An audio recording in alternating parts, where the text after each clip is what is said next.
All right. Now, most ecosystem builders chase headlines. Chi Chi Wong chases handshakes. While everyone else is talking about building bridges between markets, he's actually living on them. From NYU to Singapore Military Service to Tsinghua University to corporate China. And now he's running Huawei's startup program across APAC as a one man cultural translation service. So here's what caught my attention. This isn't someone optimizing for the highest paying job or the sexiest startup story. No, this is someone who genuinely believes that showing up at 2 a.m. when founders need help matters more than having the right LinkedIn headline. So I'm not on this one, but Kim sat down with Chi Chi to unpack what it actually takes to build trust across cultures, languages, and time zones. No frameworks, no buzzwords, just the messy reality of doing work that doesn't trend but moves founders forward. This is Sea of Startups. I'm Kevin Brocklin. Kim's your host today, and this conversation will make you rethink what ecosystem building actually means.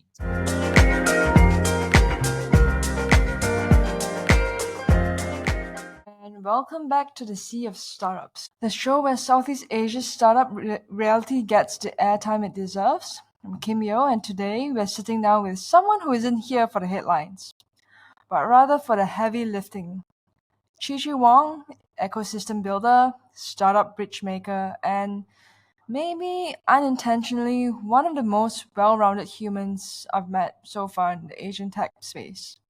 So we met through one of Backscoop's events, when Amanda Chua, I think everyone would know her at this point in Singapore. For what he's done so far, he's helped a lot of founders scale across Hong Kong, Singapore, and other regional ecosystems. He's worked inside Huawei. I think this is a lot of dips that maybe you can get from. And he's got a best of both worlds. I mean, one of the biggest countries in the world, studied at NYU and followed by Tsinghua. And he speaks multiple languages and is learning more. I mean, what else can this guy not do? And yet, he's also into red light therapy and ice baths. So, Chi Chi, welcome to the show. And for those wondering, your Chinese name is Chi Zhi, right? And so you go with Yeah, Chi Chi because. right. First, thanks so much for inviting me onto your podcast. And I do not have a podcast, so so I think you're one up on me. But the name Chi Chi really came from when I was studying in the US back then. People couldn't pronounce Qi Zhi. They always call me Mm. cheesy or queasy, and so that's how the name came about. Absolutely an honor to be with here today and to maybe discuss some of the things that I think you're also very equally passionate about. Yeah, I mean that's the pain with sometimes having Asian names, right? Like mine is Right. Wei, and then people call me Wei. It's like, are you calling saying hi or what? So I can totally emphasize with that one. And so let's start with something interesting about you. In our last catch up, you told me your job at Huawei started off because you interviewed them for your thesis, and most people interview companies to avoid working for them, and you somehow reverse engineered your way into the building. Walk me through that moment of academic curiosity turning into corporate reality. Right. For me, it was something that I did not expect at all. I did my master's at Tsinghua University, and as a Singaporean studying in a Chinese university, you definitely don't want to write a thesis on how to lecture Chinese on how to run China, right? I wanted to write on something that I knew a lot about, which was Singapore, but at the same time also write about something that probably pertains to China. And back then, my topic was actually how Chinese tech companies can succeed in Singapore.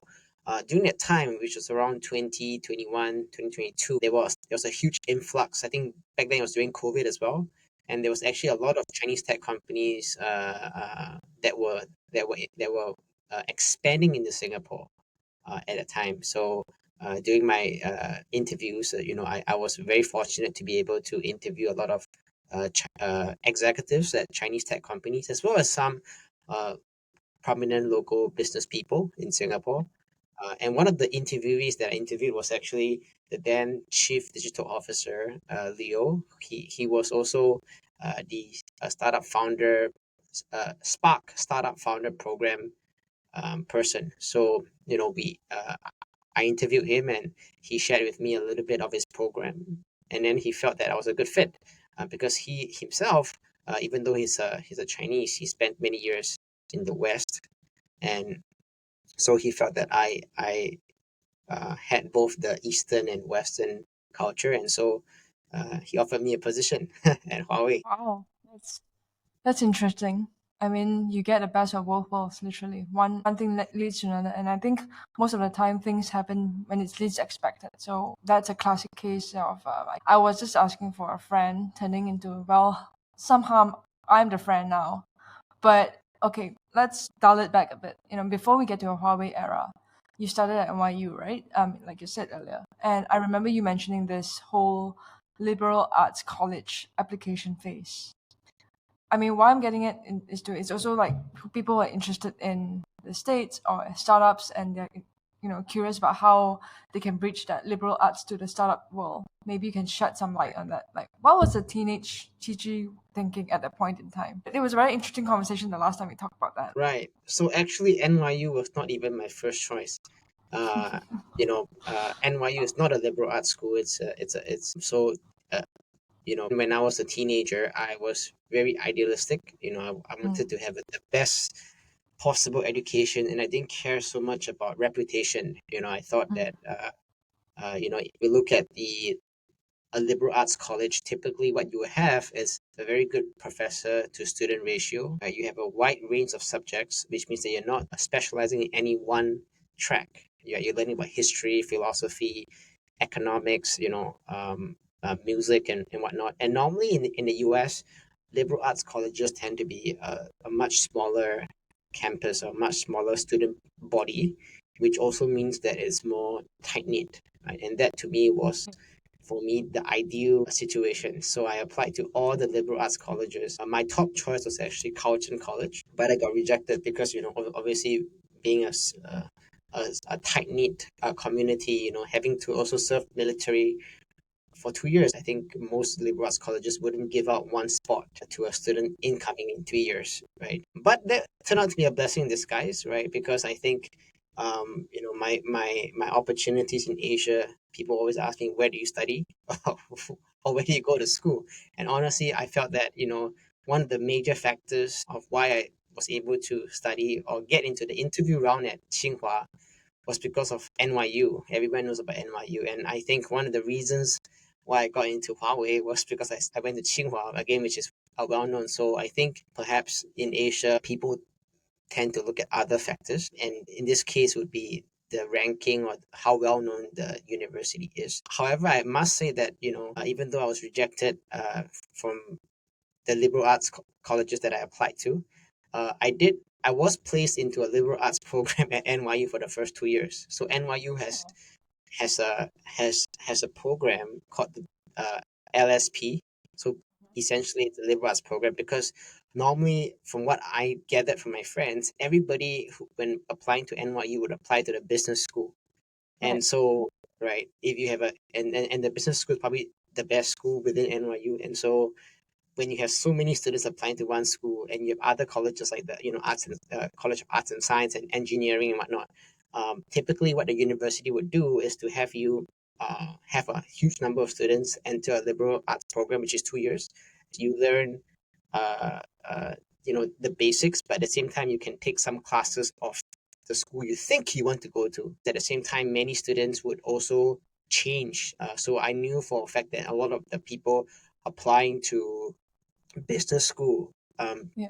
in those 2 years, they felt that actually I have other interests. I actually have a huge liking for engineering, right, or chemistry, right, and so they would change. And those 2 years in NYU doing the liberal arts program also gave me a very good foundation of looking at the world, and many of the views that I hold today came from those 2 years. And it kind of worked out. Although you didn't get into those liberal arts college that you want, you still got into this one, which gave you so much more opportunities. And it a bit off tangent, but I'm just genuinely curious, like what would the main standout course that you thought that, damn, this is it. Like I'm so glad this happened, or that you learned Right. so much from one of the classes that was the best takeaway from NYU. To be very honest, this only hit me maybe in this 1 or 2 years.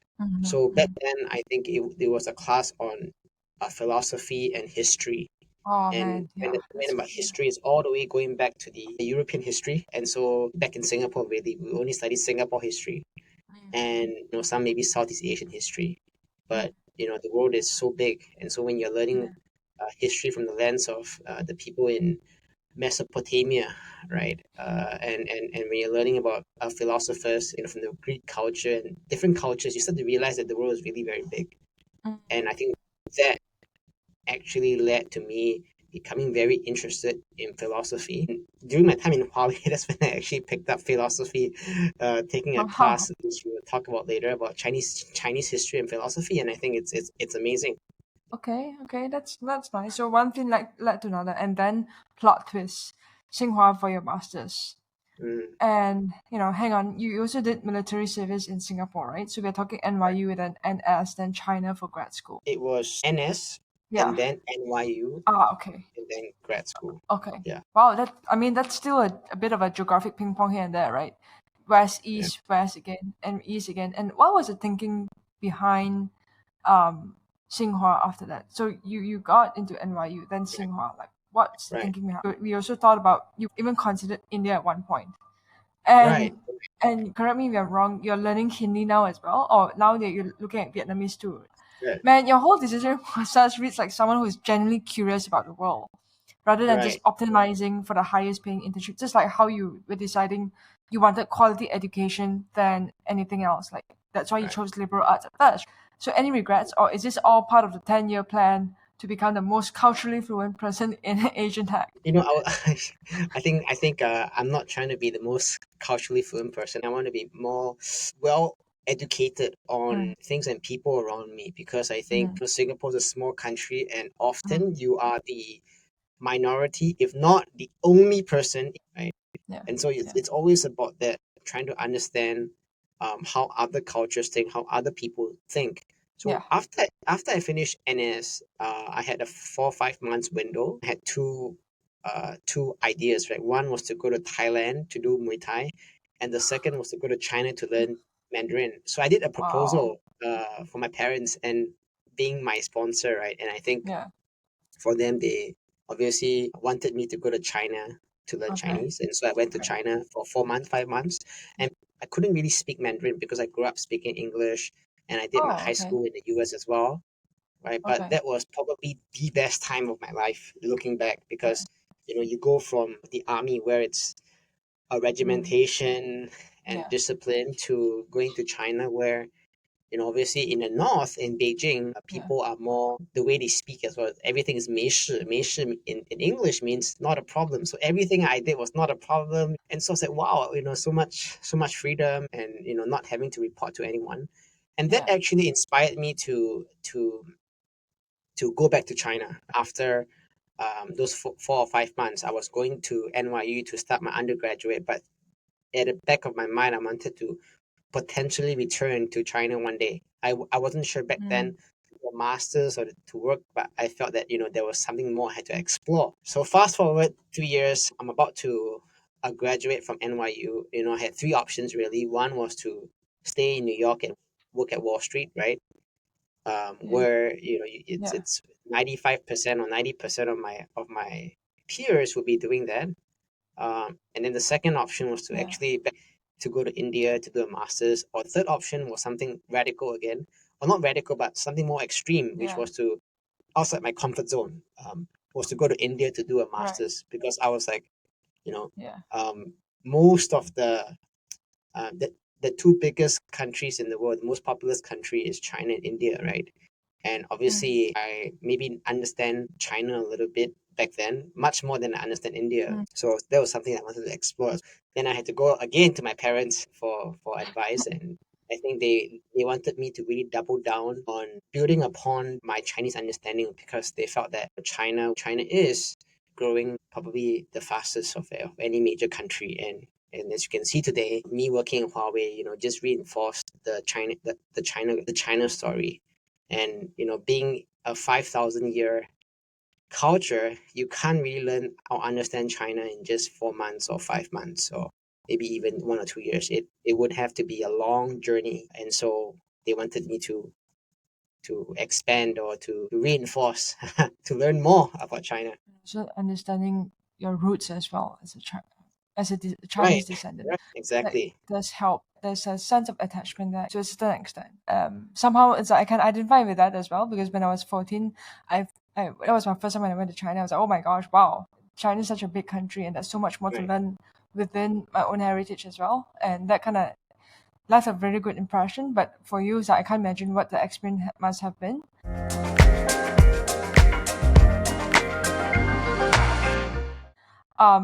So you've gone from liberal arts dreamer to NYU realist to China insider, and Huawei, it's your first proper job. Whatever that you've said so far, that you've shared rather, has been quite unconventional and into one of the planet's most scrutinized tech companies. What was the adjustment like? Because from what I understand, Chinese corporate culture makes Singapore's casual environment a bit more relaxed, I think, because from what you said as well, there was a huge adjustment and you were there. That was one thing that stuck with me. Like last conversation, you said that I wasn't there to compete. I was here to connect and be your friend.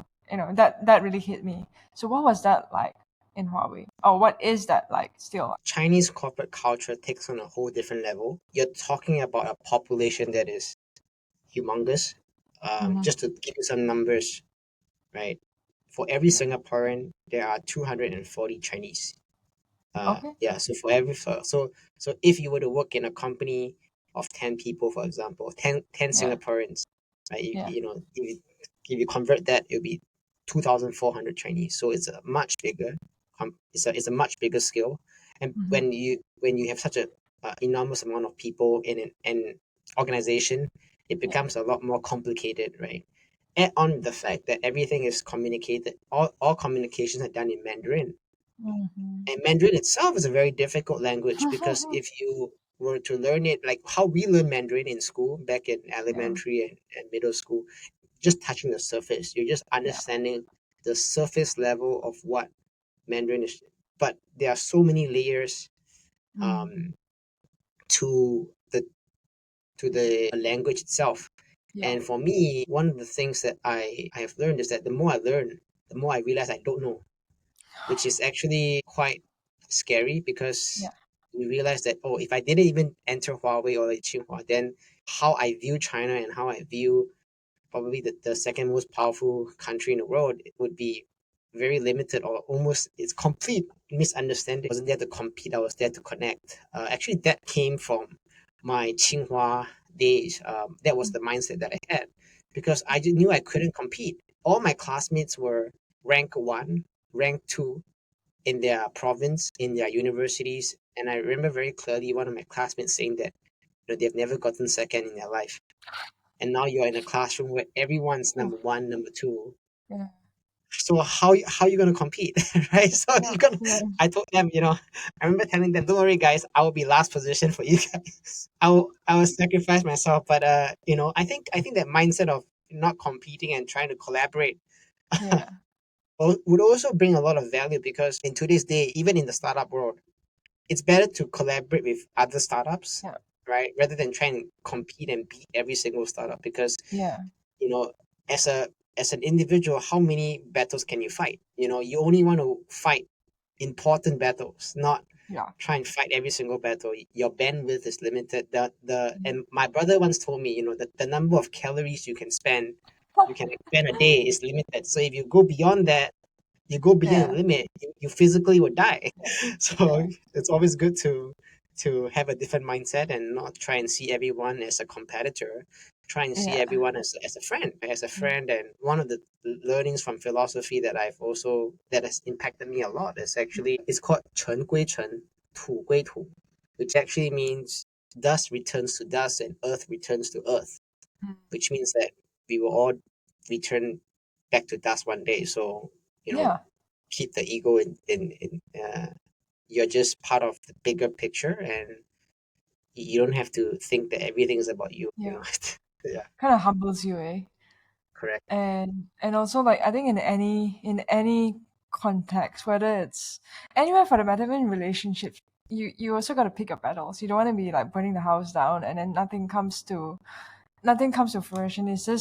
it just doesn't help anyone. At the end of the day, you want mutuality, a lot of win-win situations, rather than I beat you, you beat me, or a tit for tat. That's not gonna help anyone for that matter. It's gonna just increase the tension, and life's too short for that law, And in terms of like in a culture where everyone's trying to be a protagonist of their own corporate thriller, what did it mean to you, like to be the person focused on connection? Because when you're seeking for alignment, I'm sure more connections will have to be made to work towards that bigger picture, right? So for me, it was just really to try and be a friend. Like I've always Mm. tried and define myself, because when you learn about history, right, you see how people compete, and normally people would write about battles and killings and backstabbing and make the entire process very gloom and doom. But at the same time, there are also a lot of good things that you can learn, right? Where people really team up together and try and accomplish an impossible mission, to fight through many battles together, and all that couldn't have been done without trust, right? Without friendship and without good communication, right? And so I think for me, I really wanted to just connect. It's really to the deeper meaning would be to be of value to others and to try and help others. And humans being reciprocal creatures, obviously there'll be some people that don't return the favor, and I'm not expecting anything. But I do think that when you help others, you feel happy. And that's actually something that is rooted in our DNA, because when Yeah. you help someone, um, Yeah. you know, back in the day, in the Stone Age, oftentimes you will need help as well. And so Yeah. the people that are able to survive are people that get helped and help others. And so I think this kind of, a lot of people say, oh, when you help others, you feel good. I think that's actually rooted in our DNA. Um, Mm. over thousands of years, the ones that don't help, they get eliminated whenever there's a opportunity. So I'm not trying to say that I'm trying to get help as well, but Yeah. my definition, or rather how I see myself, has always been to help others and Yeah. without expecting much in return. Yeah. And it's also taking, in a way, not a high road, but more of like being the bigger person, because it's it's more fulfilling to give rather than to take. There's more joy in that, in giving. I see that as well, and I Correct. totally resonate with that. So I'm with you on that. I'm curious, like, what surprised you most about the Chinese corporate culture that no one really talks about?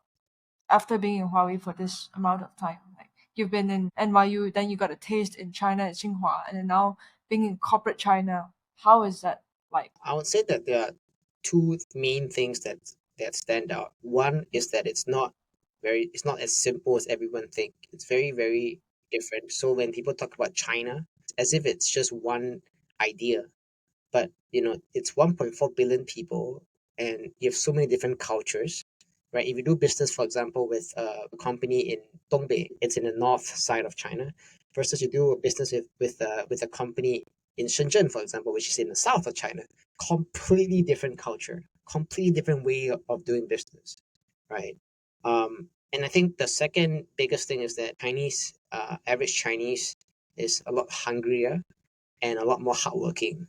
And it makes sense, because when you're such a big population with limited resources, people would have to compete for the same amount of resources. For example, in Singapore, if I were to get a position at Huawei, maybe I have to, outspeak two or three applicants. But in China, there might be thousands of applicants, right, for that one spot. Which leads me to my second point. We only see the Chinese that succeed, right? There are also a lot of Chinese that may not have as much visibility, right, from what we see. And so I think this also helps me to better understand China.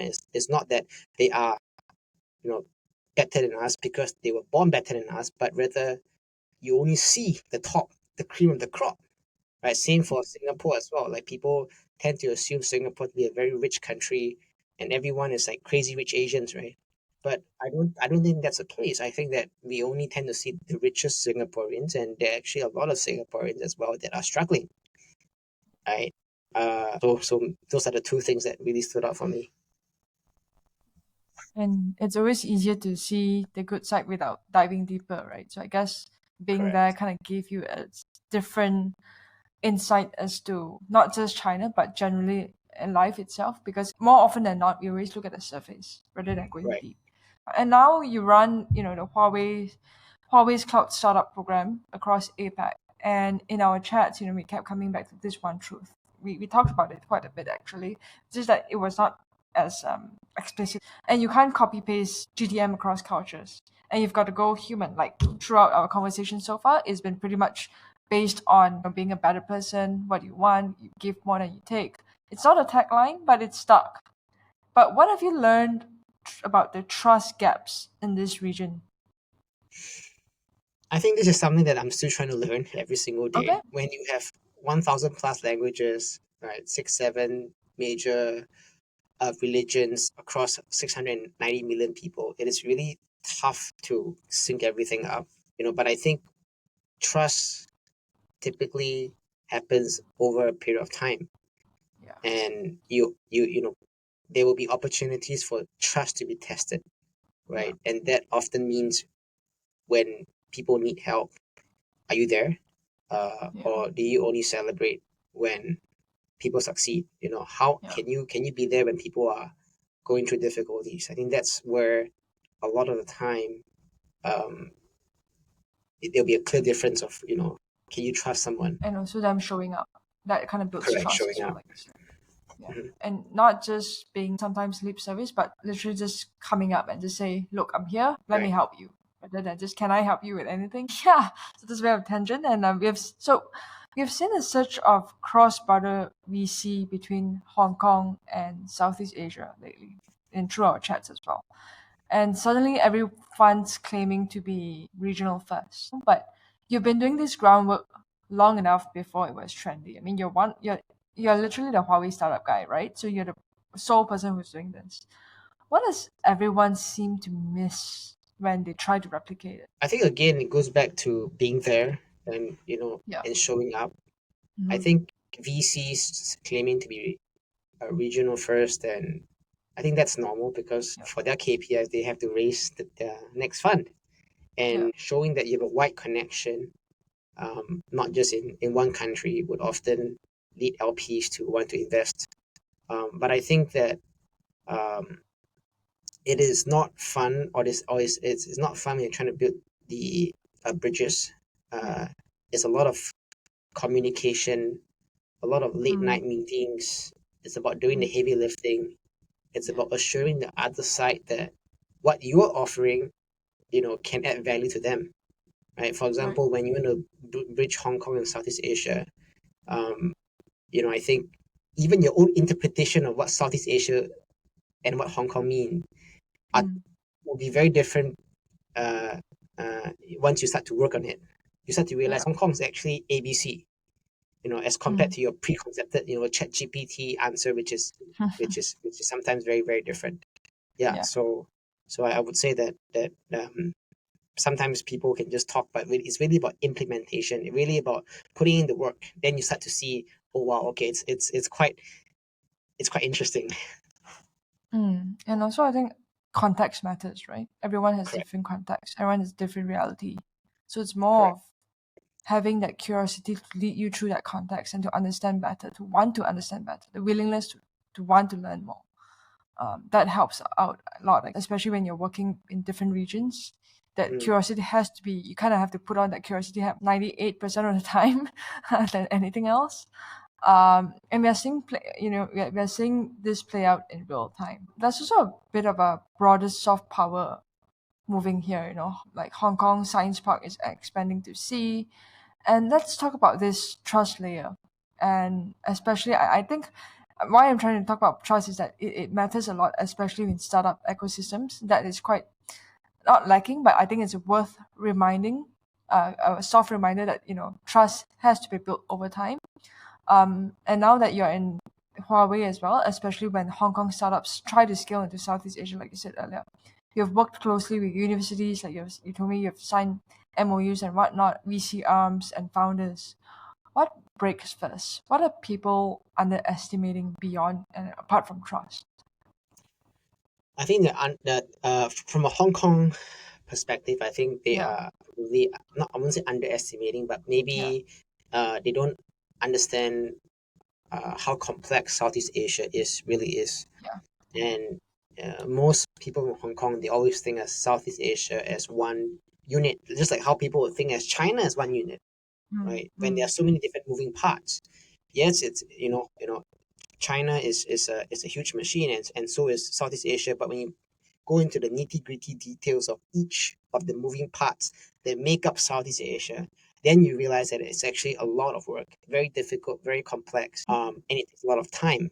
It's one MOU, signing an MOU is just a start, right? yeah. It's just showing your intent to want to collaborate more and to expand into Southeast Asia. But Singapore is not Southeast Asia. Malaysia is not Southeast Asia. Right? Thailand is not Southeast Asia. Right? It's a combination of, as what I mentioned before, thousands of languages, different Yeah. people, different mindset, and the way of doing business in each of the countries would also be very different. And I think that's something that perhaps people in Hong Kong might not fully understand. Mm, They tend to see that, oh, Singapore is a gateway. And to Singapore's credit, we have positioned ourselves as a gateway to Southeast Asia. yeah. But again, being the gateway means that it's only the first step, Yeah. right? Yeah. It's It's only a the first long layer. process. And so I'm very honored to have opened that door. Yeah. But I think what is probably needed will be a lot of resources, not just from a capital perspective, but also from a human perspective. Like they have to actually go right Yeah. to those countries, to Southeast Asia, the different Southeast Asian countries, right, to actually live, if Yeah. possible, before you can really even think of doing business, right? Yeah. Yeah. It's very nuanced, like you said. Like you just gotta Correct. be there and really get your hands dirty and just just get into the works of it really. And you've been in this ecosystem for 3+ years now, right? And what advice gets repeated constantly that you think is completely wrong? That's I a don't think huge that any start. advice is completely wrong. Um, Okay. I won't say completely wrong, but I would say that misguided. Right. Okay, I think that misguided. Let's go with that. most advice would be from the perspective of the person. Mm, mm, yeah.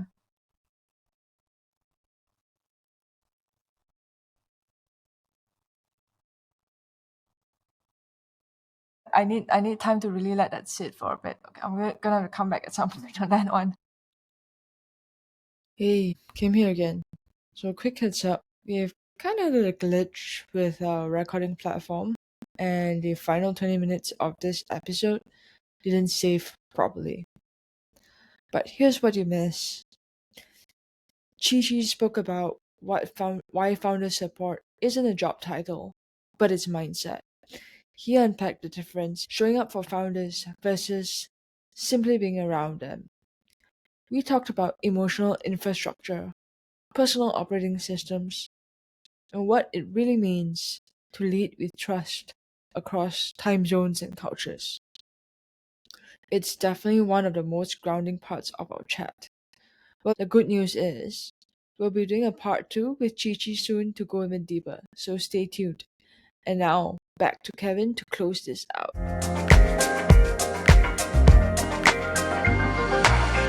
Now that's what real ecosystem building looks like.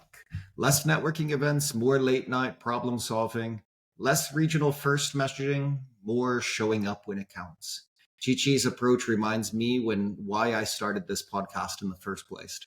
The most important work in Southeast Asia's startup scene isn't happening on conference stages or in press releases. It's happening in the quiet moments when someone picks up the phone, answers the tough questions, and helps founders navigate the complexity of building across borders. The trust layer he talks about, that's not just startup philosophy. That's how sustainable ecosystems actually get built, one authentic relationship at a time. If this resonated with you, here's what you can do. Follow Sea of Startups on Spotify, subscribe to us on Apple Podcast, and connect with us on LinkedIn. Share this episode with someone trying to do similar bridge building work. They'll need to hear Chi Chi's perspective on not competing, but connecting. Want to join the conversation? Subscribe to our Substack at seaofstartups.substack.com. and leave us a comment.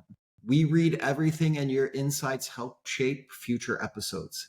Now, next week, we're unpacking research that reveals why 95% of enterprises are getting zero return on their Gen AI investments, and what the 5% who are succeeding are doing differently.